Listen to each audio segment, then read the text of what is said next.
A busca por entendimento e conexão com os princípios divinos é uma jornada que muitos de nós empreendemos ao longo da vida. No entanto, essa jornada muitas vezes nos leva a questionar a natureza das leis e mandamentos que foram estabelecidos ao longo da história. Por que existem distinções entre as orientações dadas a Israel e aquelas que são acessíveis a todos?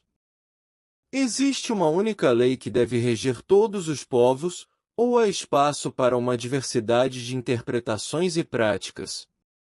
Este texto se propõe a explorar essas questões profundas, desafiando a ideia de que uma única norma deve ser aplicada a todos os seguidores da fé.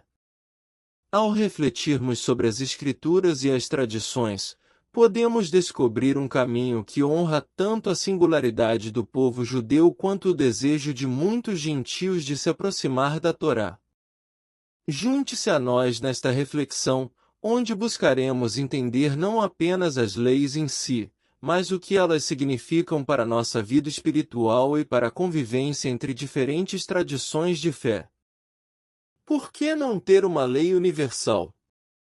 De quem são esses mandamentos? Para quem foram estabelecidos? A relevância desses questionamentos permanece, ou algo mudou com a nova aliança de Deus que transformou os mandamentos originais em uma legislação universal? Um novo povo se aproximou de Deus, de uma forma transformada, destinado a ter um relacionamento semelhante ao que o povo judeu sempre teve? A ideia de uma lei única ou da obrigação divina de que todas as pessoas de fé no Messias sigam as mesmas leis que foram dadas a Israel é frequentemente fundamentada em um conjunto de argumentos. Os não-judeus são considerados parte da árvore judaica através do Messias. Mas, se isso for verdade, não se eliminaria a distinção entre judeus e gentios? Se um mandamento é sagrado, não seria desrespeitoso não cumpri-lo? Como a Torá é a única lista estruturada dos requisitos de Deus, muitos acreditam que ela deve ser universal, uma vez que Deus nunca forneceu uma lei para os gentios, certo? Muitas pessoas formam suas opiniões sobre os mandamentos com base em experiências pessoais, em vez de se fundamentarem na Bíblia. Não desmereço a importância de vivenciar um relacionamento pessoal com Deus, no entanto, a experiência pode ser mal interpretada. É preferível que interpretemos nossas vivências à luz dos grandes princípios bíblicos, buscando respostas que unam a palavra e a experiência. Por exemplo, um cristão pode passar por um despertar profundo ao descobrir as alegrias da Páscoa e do sábado, além de se conectar ao calendário da Torá. Da mesma forma, seguir uma dieta restrita pode intensificar a sensação de santidade. A experiência de se tornar um observador da Torá pode parecer trazer essa proximidade com Deus. Contudo, ao confrontar essa vivência com crenças judaicas sobre a Torá, que ela é uma aliança entre Israel e Deus, e não entre as nações e Deus, essa pessoa pode sentir que está sendo excluída de um clube exclusivo. Gostaria de elucidar, de maneira simples, por que o caminho de Deus não é uma lei universal e sugerir um meio-termo para não-judeus que desejam se relacionar mais intimamente com a Torá de Israel. Primeiro, é essencial voltar à entrega da Torá no Sinai, em Êxodo 19. O povo judeu estaria pedindo demais ao solicitar que se considere a importância desse evento como algo especial entre eles e Deus? Ao ler Êxodo 19, fica claro que Deus estabelece uma aliança com o povo judeu. Existem argumentos alternativos, como a ideia de que os gentios também estavam presentes na forma de uma multidão mista, mas esses argumentos parecem uma forma de evitar a verdade simples. A Torá foi dada como uma aliança a Israel, e os mandamentos são as estipulações dessa aliança. Segundo, o que realmente está contido na Torá? Aqueles que a leem como uma lei universal consideram o que realmente está presente? Muitas disposições da Torá não se aplicam mais a ninguém hoje, sejam judeus ou não. Você precisa de regras sobre como tratar seu escravo? Já pensou seriamente na ideia de tomar uma noiva de guerra, dando a ela um mês para lamentar seu pai? Está considerando apedrejar seu adolescente rebelde? Ler a Torá exige maturidade e disposição para aprender a história, reconhecendo a diferença entre o ideal apresentado e as normas sociais e civis limitadas pelo contexto da época em que foram escritas, em um mundo mais bárbaro. Terceiro, a questão da observância da Torá. Quando as pessoas afirmam que são observadoras da Torá ou que guardam os mandamentos, geralmente se referem a um número limitado de preceitos. Na verdade, o que estão abordando são as observâncias específicas dadas a Israel, que a Igreja não incorporou em sua prática: o sábado, as leis alimentares, a circuncisão no 8º dia, as borlas nas vestes e as festividades. Com a ausência do templo, as leis sobre ofertas e o dízimo aos sacerdotes também não podem se aplicar. Porém, esses poucos mandamentos que diferenciam Israel das nações, que podem ser considerados mandamentos de sinais, uma vez que simbolizam a singularidade de Israel, geram controvérsia.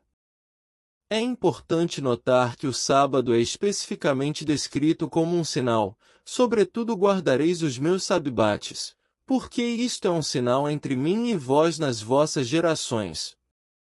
Quando Deus proferiu isso, ficou claro que o tu se referia a Israel, e as gerações de Israel ainda permanecem muito vivas hoje. Quarto, a diversidade das necessidades espirituais. É crucial reconhecer que o que é sagrado e necessário para uma pessoa pode não ter a mesma conotação para outra. Por exemplo, um sacerdote em Israel pode estar impedido de participar de um enterro ou de entrar em um cemitério. Se todos seguissem o princípio de uma lei única, nenhum de nossos mortos poderia ser enterrado. Da mesma forma, alguém que tenha feito um voto nazireu deve evitar vinho, uvas e passas. Se a noção de que todos os mandamentos se aplicam universalmente prevalecer, perderemos a oportunidade de desfrutar de um bom cabernet e da alegria das passas em nossa veia. Assim, é possível que o sábado seja um sinal sagrado do judaísmo, como mencionado em Êxodo, e que não tem a mesma sacralidade para os gentios. Embora a dieta de Israel fosse restrita e os marcasse como um povo distinto no mundo antigo, isso não significa que a carne de porco seja inerentemente impura, como Gênesis 9 verso 3 sugere. Quinto, a visão dos apóstolos. É bastante evidente, embora argumentos complexos sejam utilizados para obscurecer o óbvio, que os apóstolos acreditavam que os judeus do Messias deveriam observar todos os mandamentos, enquanto os gentios não precisavam guardar a lei de Moisés. Isso não implicava que os gentios do Messias estavam livres para roubar e assassinar. A expressão lei de Moisés refere-se às estipulações da Aliança do Sinai como um sistema completo. Ao ler as cartas de Paulo, fica claro que ele ensinou a seus seguidores gentios que não estavam limitados por dietas, dias sagrados e pela necessidade de usar facas de sílex para a circuncisão. Para muitos, isso pode fazer com que Paulo pareça problemático ou até anti-Torá. Já considerou que ele poderia estar agindo como um bom judeu, interpretando a Torá em seu sentido verdadeiro? Sexto, também é evidente que a Igreja cristã, ao longo da história, se afastou bastante das suas raízes judaicas, incluindo a Torá e o relacionamento com o povo judeu. Muitos teólogos cristãos contemporâneos têm escrito extensivamente sobre essa desconexão e a necessidade de recuperar a conexão entre o cristianismo e o judaísmo. Hoje, Em diversos círculos teológicos, há um movimento para reexplorar e reintegrar essas raízes judaicas dentro do cristianismo. Sim, embora grande parte dos cristãos ainda esteja alheia ao que teólogos e historiadores cristãos estão discutindo sobre essa recuperação, é possível argumentar que o cristianismo tem elementos que refletem o judaísmo, uma análise corroborada por pensadores acadêmicos de renome. Sétimo, algo muitas vezes ignorado é que os cristãos já cumprem grande parte dos princípios contidos na Torá, pelo menos no que se refere aos seus ideais centrais. O cerne da Torá é o amor a Deus e ao próximo, que permeia a ética cristã. Esses ideais são vividos no cristianismo na maneira como os cristãos cuidam dos vulneráveis, promovem o serviço ao próximo, constroem comunidades baseadas no amor e na justiça e buscam transformar o mundo para melhor. Esses valores são, de fato, os pilares da Torá. Oitavo e último, há um caminho do meio para aqueles que desejam se aproximar da Torá sem negar o papel exclusivo de Israel na aliança divina. Não é necessário que gentios afirmem, agora que fui enxertado na oliveira de Israel, sou praticamente israelita. Nem é necessário alegar que todos os mandamentos são para todos, sem distinção. Ao contrário, é possível adotar uma abordagem como a sugerida na Didache, um dos primeiros escritos do movimento Yeshua, datado do primeiro século. A Didache reconhece que gentios podem optar por guardar elementos da Torá, mas sem assumir que todos devem seguir todos os preceitos dados a Israel. No tempo de Paulo, isso poderia ter sido mal interpretado como um risco para a fé no Messias, mas após a entrada de muitos gentios na fé, tornou-se possível para alguns adotarem certas práticas da Torá e viverem perto de comunidades judaicas. Didache asterisco, portanto, encorajava os gentios a observarem o máximo da Torá que pudessem, mantendo comunhão com discípulos judeus. Esse modelo ainda é relevante hoje, especialmente no contexto das congregações messiânicas ou para aqueles que, mesmo fora dessas congregações, vivem um estilo de vida judaico-messiânico e mantêm boas relações com judeus messiânicos. No entanto, a Didache também enfatiza a importância de manter algumas distinções entre judeus e gentios. No judaísmo messiânico moderno, gentios são bem-vindos, e há uma preocupação em promover uma observância da Torá que reconheça as distinções sem discriminação. É possível diferenciar sem criar exclusão. Além disso, os gentios que optam por seguir esse caminho não precisam impor essa escolha a todos os cristãos. Viver como um gentio messiânico, ou simplesmente como messiânico, não torna alguém mais santo do que os outros. Essa é uma jornada pessoal, e Deus oferece diversos caminhos para que as pessoas se aproximem dele. O sábado e as leis alimentares, por exemplo, não são os mandamentos mais importantes. Concentrar-se excessivamente neles pode ser uma forma de justiça própria superficial. É essencial lembrar que o judaísmo não é um privilégio, mas uma responsabilidade. Ser parte da aliança judaica não significa um status de maior bênção, mas sim um chamado para ser um povo distinto, transmitindo essa identidade a gerações futuras. Gentios que amam a Torá não precisam apagar essa distinção, nem reduzir o judaísmo a um simples denominador comum para todos os seguidores do Messias. No fim das contas, é crucial reconhecer a quem pertencem os mandamentos. Os ideais da Torá, amar a Deus e ao próximo, se aplicam a todos, mas os detalhes específicos pertencem ao povo de Israel. Interpretar a Torá como uma lei para todos ignora as suas próprias distinções fundamentais. O conceito de ser enxertado não significa que os gentios sejam obrigados a seguir todas as leis da Torá, mas sim que eles participam das bênçãos da aliança abraâmica, estabelecida antes mesmo do Sinai, e que incluía os gentios.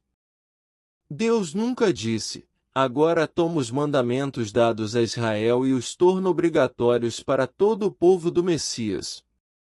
Paulo, no entanto, orientou seus seguidores gentios sobre como extrair da Torá o que era exigido deles. Assim como Abraão, é possível manter os estatutos de Deus sem estar vinculado a um código específico de leis.